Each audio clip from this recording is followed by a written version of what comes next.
பார்த்தாக வேண்டும். திரு கனகராஜ், கூட்டணி கட்சிகளுக்கான ஒரு நெருக்கடி இருக்கிறதா அல்லது உருவாக்கப்படுகிறதா? திமுக கூட்டணிகள் ஒன்று நாங்கள் கூட்டணியில் இன்டாக்டாக இருக்கோம்னு சொல்ல வேண்டிய ஒரு இடமோ, அல்லது கூட்டணியில் நாங்கள் எங்களுக்கான குரலை நாங்கள் தொடர்ச்சியாக சொல்லிட்டு தான் இருக்கோம், கூட்டணியில் இருக்கிறதுனாலேயே நாங்கள் அமைதியாக இல்லை அப்படின்னு தன்னிலை விளக்கம் கொடுக்க வேண்டிய இடத்திற்கோ தள்ளப்படுகிறீங்களா? அதை எப்படி பார்க்குறீங்க? தன்னிலை விளக்கம்லாம் நாங்கள் ஒன்றும் கொடுக்கலாங்க. நான் ஏற்கனவே சொல்லிட்டேன், கூட்டணி என்கிற போது வெவ்வேறு கட்சிகள் ஒரு குறிப்பிட்ட நோக்கத்துக்காக ஒன்று சேர்றாங்க. அதே சமயத்தில் எல்லா பிரச்சனையிலையும் திமுக எடுக்கிற நிலைப்பாட்டை அதனுடைய கூட்டணி கட்சிகள் எடுக்க வேண்டும் என்று நினைப்பது சரியல்ல. அது சாத்தியமே கிடையாது. இல்லை, இந்த சிக்கல்கள் போன தேர்தலுக்கு முன்னாடி வரைக்கும் வரல, ஆனால் இப்போ அதிகமாக வருதுங்கிறத அவங்க கேட்குறாங்க.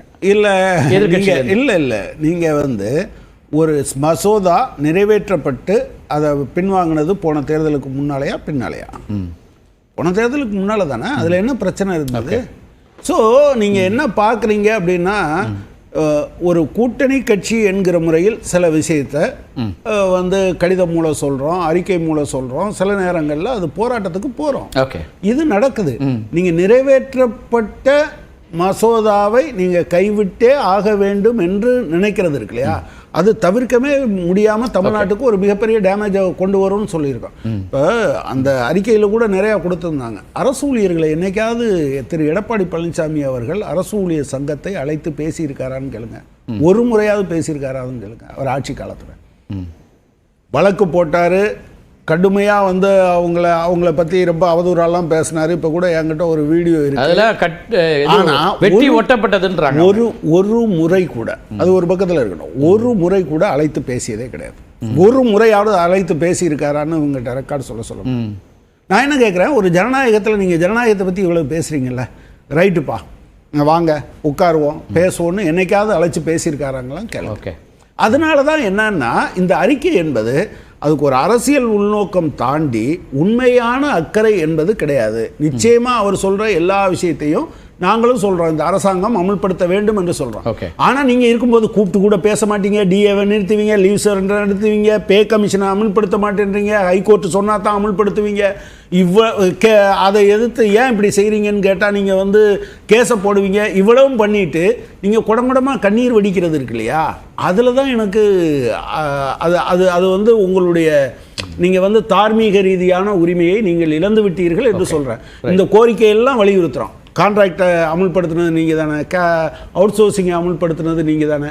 அது இன்றைக்கும் இருக்குங்கிறது நிச்சயமாக திமுக அரசாங்கம் அரசு ஊழியர்கள் ஆசிரியர்கள் பகுதியில் இருக்கக்கூடிய இந்த கோரிக்கைகளை நிறைவேற்றி தர வேண்டும் என்கிறத நாங்கள் வலியுறுத்துகிறோம்.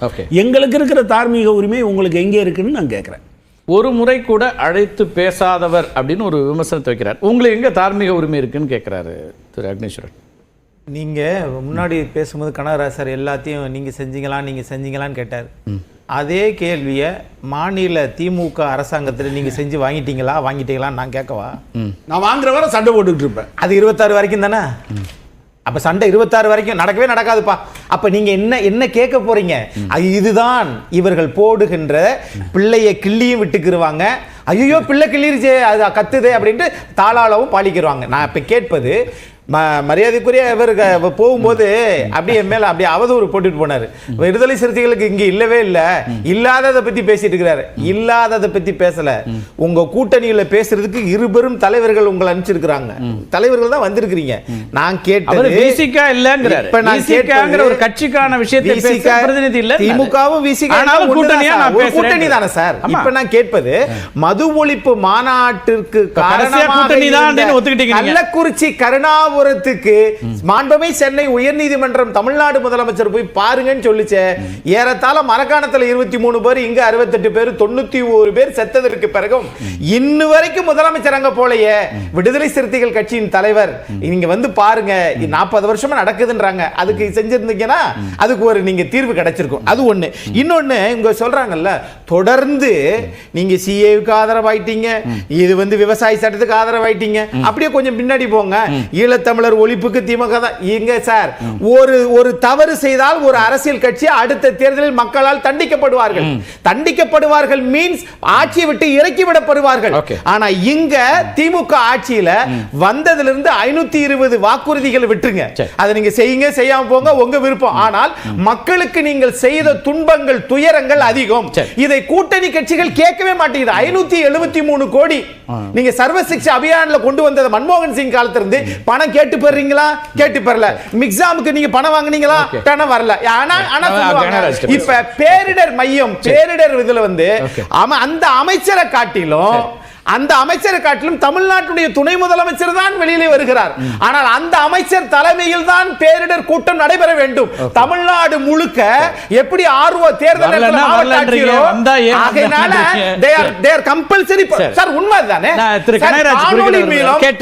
மாவட்ட ஆட்சியர் எத்தனை முறை நீங்க ஆய்வு கூட்டம் கூட்டுனீங்க? செய்யாம இதை மட்டும் முடிச்சிடறேன். நீங்க 7 முறை கூட்டினீங்க, அதெல்லாம் கொண்டு வருவீங்க. இப்ப நான் கேட்ட சொல்லி முடிச்சிடறேன் சார். நீங்க 5 ஆண்டு காலத்துல 3.5 ஆண்டு காலம் முடிஞ்சிருச்சு. நீங்க கேள்வி நீங்களே கேட்டு பதில் நீங்க சொல்றா அவர் கலைஞர் அவர்கள் சமூக நீதி என்று பேசினார். ஆனால் அவர் 25% 31% மாத்தினாரு. ஆனா சட்டநாதன் கமிஷன் மூலம் புரட்சி தலைவர் எம்ஜிஆர் அம்பாசங்கர் மூலம் 31% 51% மாக்கினாரு. 18 பிளஸ் அந்த 1 சேர்த்து 19% பிளஸ் 51 சேர்த்து 69% மாத்துறாங்க. இதுக்கு எடப்பாடி பழனிசாமி அவர்கள் 7.5 நடைமுறைப்படுத்தினார். ஒரு திட்டத்தை சமூக நீதியை நாங்கள் காப்பாற்றினோம் என்று சொல்லி ஒரு திட்டத்தை சர்வ சிக்ஷா அபியானுக்கும் இப்ப ஃபண்ட் வராததுக்கும் சம்பந்தம் கிடையாது. சமகர சிக்ஷா அபியான் நீங்க கூட்டணியில இருந்த பாஜக அரசாங்கம் கொண்டு வந்தது. அத தேசிய கல்விக் கொள்கையை இங்க திணிக்க சொல்லுது. அதை நாங்க எதிர்த்து நின்னுட்டு இருக்கிறோம். நீங்க திமுக அரசாங்கத்தோடு நின்னுட்டு மக்கள் பக்கம் பேசணும். மக்கள் பக்கம் நிக்காம பாஜகவுக்கு ஜால்ரா அடிச்சா வேற என்ன பண்றது? நீங்க காங்கிரஸ்க்கு ஜால்ராவா? ஒரு நாடே அழிச்சு நீங்க பேசலாமா? அதெல்லாம் பேச போனா ஒரே நிமிஷம் அரசியல் கொண்டு வர முடியல. அதிமுக 2 ஒரு நிமிஷம் இருங்க. இலங்கை பிரச்சனையை பேசுவோமா? நான் ரெடியா இருக்கேன். இலங்கை பிரச்சனையில இறுதி போருக்கு முன்னாடி வரைக்கும் என்ன நிலைப்பாடு, இறுதி போருக்கு பிறகு என்ன நிலைப்பாடு, இதெல்லாம் 2 பேரும் விமர்சிக்கிறதுக்கு நிறைய விஷயம் இருக்கு. நம்ம அப்படியே ஜம்ப் பண்ணி போனா நிறைய பேசலாம். ஒரு விஷயத்துல நின்னு பேசலாம். இலங்கை போர்ல இறுதி போருக்கு முன்னாடி என்ன சரி தமிழ்நாட்டு மக்கள் என்ன தேவை அதை செய்யுங்க. ஒரே நிமிஷம் இருங்க. 2 பேரும் இன்னைக்கு குரல் ரொம்ப உயர்த்திட்டா எல்லாமே உண்மை ஆயிடாது. நான் எதுவுமே கேட்கல. ஏன்னா வெவ்வேறு விஷயங்களுக்கு போறீங்க. விஷயத்துக்குள்ள வராத வரைக்கும் திரு கனகராஜோட சரி 3 பேர் வச்சுங்க. நான் வரேன். திரு கனகராஜ் ஸ்கூலா மாத்தணுங்கிறதுக்காக அவங்க வந்து அப்பனா தான் நாங்கள் இந்த பணம் கொடுப்போம்னு சொல்கிறாங்க. அதில் ஒரு சண்டை நடக்குது. ஆனால் நான் என்ன கேட்குறேன்னா, இது 2ம் எதிரெதிர் நிலையில் இருக்கக்கூடிய கட்சிகள். நீங்கள் வந்து தமிழ்நாட்டு மக்கள்கிட்ட என்ன சொன்னீங்கன்னா, ஒன்றா இருந்தோன்னா எங்களுக்கு காசு கிடைக்கணும். அதில் டிஸ்பியூட்டே கிடையாது. 2017 ஜிஎஸ்டி அமலாகுது. 2020 மார்ச்சில் அப்போது ஓபிஎஸ் ஃபினான்ஸ் மினிஸ்டர் அந்த இதை எடுத்து பாருங்கள். எங்களுக்கு 4125 கோடி ரூபா கொடுக்கணும், ஐஜிஎஸ்டி பாக்கி வச்சுருக்காங்க, இன்றைக்கி வரை கொடுக்க மாட்டேன்றாங்க அப்படின்னு சட்டமன்றத்தில் சொன்னதை தவிர வேறு எதுவுமே பேசலை. ஒன்றா இருக்கிறதும் அன்னைக்கு அங்கே பேசினதை தவிர அவர் சர்வே